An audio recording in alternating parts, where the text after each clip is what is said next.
Welcome back to Grimverse History, where we uncover the strange and forgotten sides of history. Tonight we step into a Roman space rarely honored. No marble halls, no heroic statues, only a toilet built for an empire.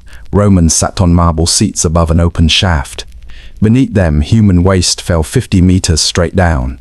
There were no pipes, no barriers, no safety, only gravity, rushing water, and trapped gas. The empire's cleanliness depended on this drop. You sit on cold marble, shoulder to shoulder. Water murmurs beneath your feet. Steady and distant, you sense the depth before fully understanding it. If this descent holds your attention, remain with us, like the video, and subscribe for quieter truths. Wherever you are listening tonight, pause here together. History waits when you choose to listen now. Dim the lights around you. Let modern comfort loosen its quiet grip. Slow your breathing as echoes replace familiar sounds. Stone corridors form behind your closed eyes. It is Rome, near the empire's peak. Order appears absolute, systems perfectly aligned. Yet beneath that control flows constant risk. To understand Roman greatness, we begin below. You do not enter this Roman place alone. The space expects bodies, not solitude or reflection. Stone benches stretch along the walls without interruption. Circular openings break the marble at measured intervals. No partitions rise between neighbors seated inches apart. No fabric or wood offers even symbolic separation. Their clothing suggests wealth, but posture erases difference. Another body settles close enough to feel warmth. No one apologizes for proximity or shared vulnerability. Conversation does not stop when sitting begins. Some voices continue mid-sentence completely unembarrassed. Others remain silent, listening to water far below. You notice the marble feels colder than expected. It absorbs warmth slowly like an unwelcoming surface. Time stretches slightly as the body adjusts beneath you. The opening refuses to soften perception. It leads downward through carved stone and shadow. What leaves the body does not pause or return. It falls farther than instinct comfortably imagines. Cool air drifts upward from the vertical shaft. It carries faint echoes delayed by great distance. Water moves somewhere below, unseen yet constantly present. This is not a private moment shared accidentally. It is a designed experience, planned without hesitation. Rome places the most human act into public order, not to humiliate, but to control movement efficiently. The city does not hide what sustains it. Embarrassment fades faster than you expect. Exposure becomes routine through repetition and necessity. Routine eventually becomes invisible to those participating. You sense how quickly the body adapts. What once felt unbearable now feels procedural. Civilization trains Toyman. Life continues at conversational volume, entirely undramatic. Privacy is not missing here by accident. It was never part of the architectural plan. Efficiency outweighs dignity in Roman priorities. The bench remembers countless bodies before yours. It will remember countless bodies long after. Individual presence dissolves into collective function. There is also strange relief in that realization. The system does not require identity or permission. Gravity performs its task without preference or pause. Everyone sits equally exposed above the same depth. Everyone trusts stone, water, and distance to cooperate. In this space, status quietly loses relevance. Necessity equalizes more effectively than moral philosophy. Rome does not promise comfort or emotional safety. It promises continuity, movement, and urban survival. The arrangement is neither kind nor cruel. It is simply sufficient for the city's needs. You finish, stand, and step back into daylight. Nothing marks the moment as extraordinary. That may be the most unsettling truth. Civilization sometimes asks very little from dignity. Every civilization creates more than it can comfortably remove. People arrive, settle, eat, and leave traces behind daily. Those traces accumulate faster than habits change. Cities learn this lesson slowly, then painfully. In ancient Rome, the streets refused to absorb neglect. Population density pushes limits other cultures ignore longer. You sense the pressure simply by standing still. Bodies move constantly, but remains stay stubbornly present. Other ancient civilizations let refuse remain where it falls. Narrow streets become storage without official intention. Footsteps press waist deeper into stone and earth. Smells rise gradually, then permanently. You walk through such cities in careful silence. Eyes stay forward, Steps stay cautious. The ground teaches awareness through unpleasant reminders. Rome chooses another approach entirely. Not moral cleanliness, but functional survival. Not personal virtue, but public systems. Roman sanitation emerges from necessity, not idealism. The city grows faster than tolerance for decay.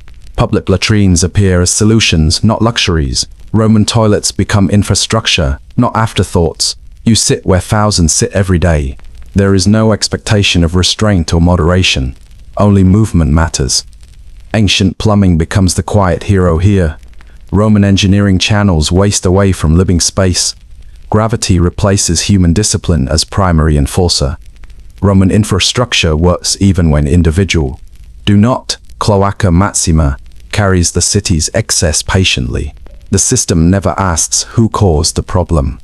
You realize something unsettling during this observation. Clean streets require constant unseen labor.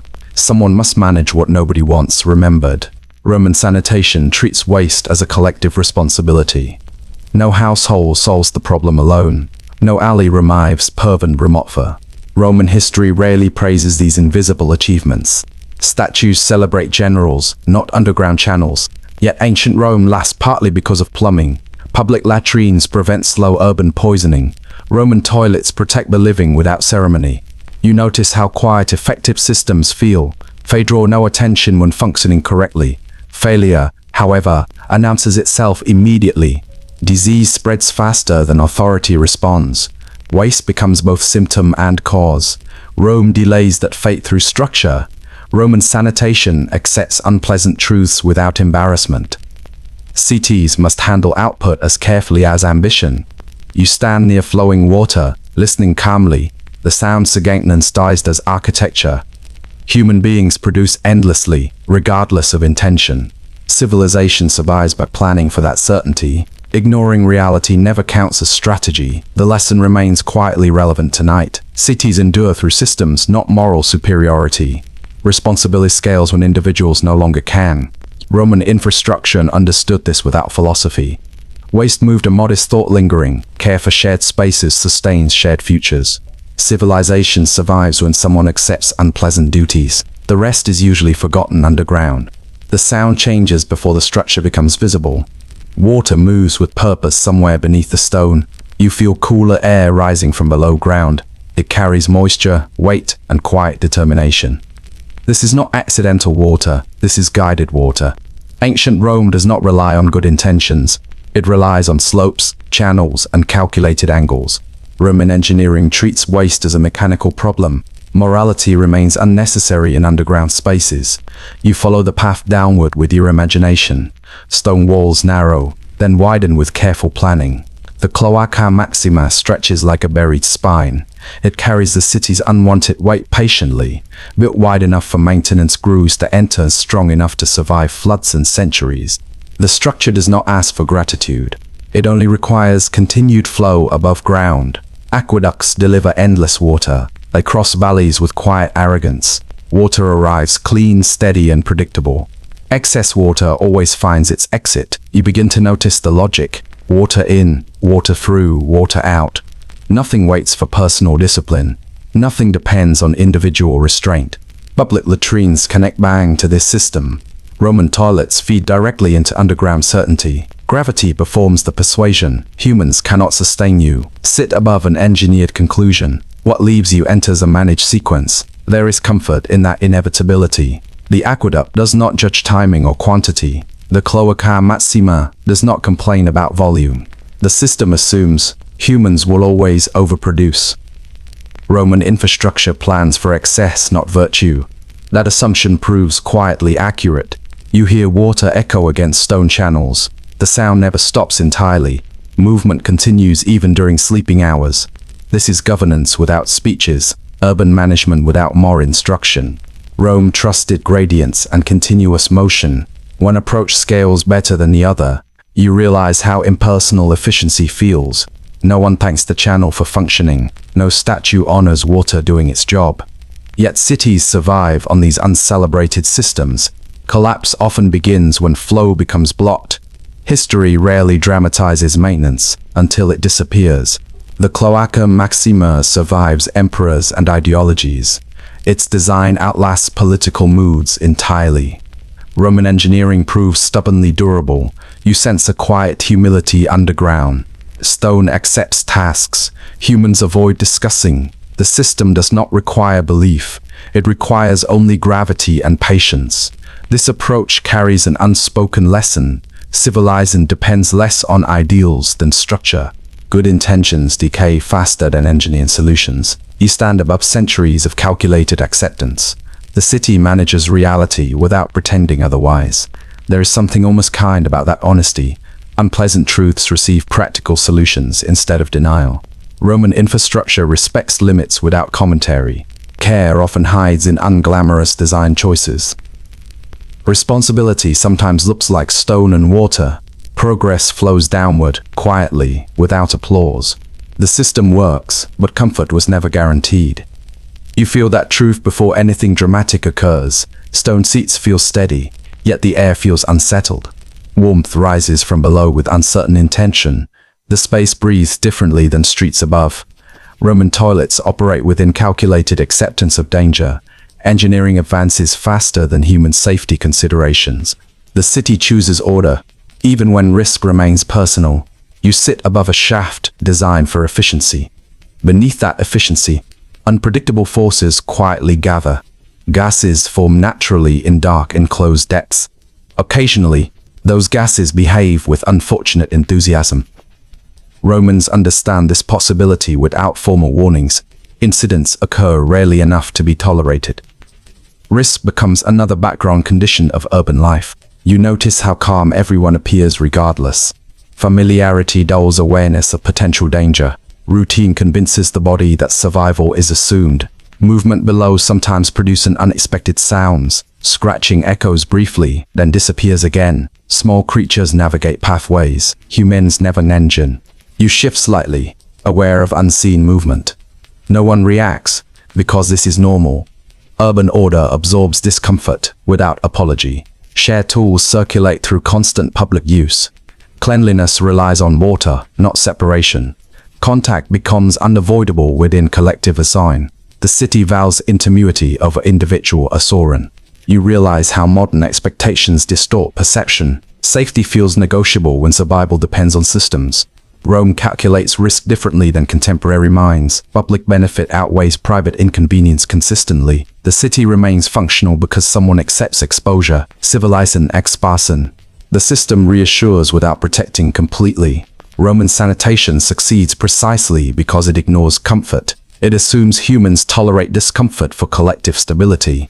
That assumption proves historically accurate for centuries. You sense the quiet gamble beneath architectural confidence. Only rare failures remind people of underlying risk. Memory fades quickly when order resumes. Afterward, you consider how willingly people adapt to danger. Normalization transforms risk into background noise. The body adjusts faster than conscience usually does. Roman toilets represent calculated exposure. They happen quietly through stone and water. You remain seated, aware but strangely unalarmed. The design expects this calm compliance. Fear disrupts flow, so fear becomes unnecessary. Civilization here values function over reassurance. Safety remains optional. Order remains mandatory. This arrangement feels unsettling, yet oddly honest. Cities survive by distributing wisdom. Here mot imonobai. You leave understanding something uncomfortable but useful. Progress rarely protects everyone equally. Stability often costs someone unseen discomfort. The city remains clean regardless of personal consequence. The legacy of ancient Rome is often misunderstood. People praise cleanliness instead of organizational courage. The real achievement lies beneath comfortable assumptions. Roman sanitation was never about moral purity. It was about centralized responsibility and sustained attention. It assumes individuals will always produce excess. Roman infrastructure absorbs that excess without complaint. Public latrines connect bodies to unseen administrators. Responsibility moves upward while waste moves downward. Ancient Rome treats unpleasant realities as shared obligations. Stone channels remember decisions longer than people. The Cloaca Maxima waits patiently for continued maintenance. You imagine hands clearing debris without ceremony. Workers remain nameless while systems remain praised. Civilization depends on those unseen choices. Roman history often celebrates contrast. When the empire weakens, the systems weaken quietly. Aqueducts crack without repair. Public latrines fall into neglect. People still know how to sit and wait. They do not forget basic habits. They lose centralized support instead. Roman sanitation collapses when authority dissolves, not because knowledge disappears, because responsibility fragments into private and small. Water no longer flows with confident direction. Waste lingers where systems once carried it away. Ancient civilizations fail when coordination fails. Individual effort never replaces organized infrastructure. Good intentions cannot substitute structural commitment. Roman engineering requires continuous piety. Clean spaces feel natural rather than managed. Maintenance disappears until it stops entirely. Roman infrastructure teaches an uncomfortable truth. Civilization survives through boring persistence. Someone must always accept unpleasant responsibility. They operate without praise or ceremony. Their success feels invisible by design. Hands replace parts without recorded gratitude. The system continues because neglect never becomes acceptable. When the empire finally falls, decay accelerates not from ignorance, but from absent coordination. Responsibility dissolves faster than stone. Roman sanitation fails when no one oversees. Flow, ancient plumbing requires the scattered effort. You realize something quietly sobering here. Civilization depends on shared ownership of discomfort. Progress survives when accountability remains centralized. Roman history leaves behind more than monuments. It leaves a management philosophy beneath stone. Handle what nobody wants responsibility. For this lesson, remember through collective maintenance decision. Ignoring waste never preserves dignity. You leave with a modest understanding tonight. Cleanliness is never accidental or permanent. Someone always manages what others prefer forgotten. Civilization ends when nobody accepts that task. The descent has finished now. The echoes soften, and the water grows distant. The stone no longer feels cold beneath you. Somewhere behind us, ancient Rome remains quietly breathing. You can almost hear water moving through hidden channels, a low, steady sound, patient and unconcerned. It belongs to another time, another rhythm of life. Marble seats fade back into darkness. The smell of damp stone loosens its hold. The city exhales, then lets us go. You feel the moment when the door closes, not loudly, not suddenly, but with care, like pages resting together after a long reading, like a lamp dimmed without announcement. Your body remembers the present again. The room around you feels familiar and safe. Breathing slows, shoulders release their weight. History steps back into silence where it belongs. If this quiet journey stayed with you tonight, you may leave a gentle light behind. You may share it with someone who listens slowly.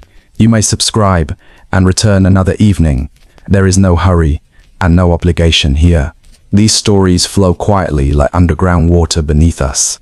For now, rest gently and let the modern world wait goodbye, and we will meet again.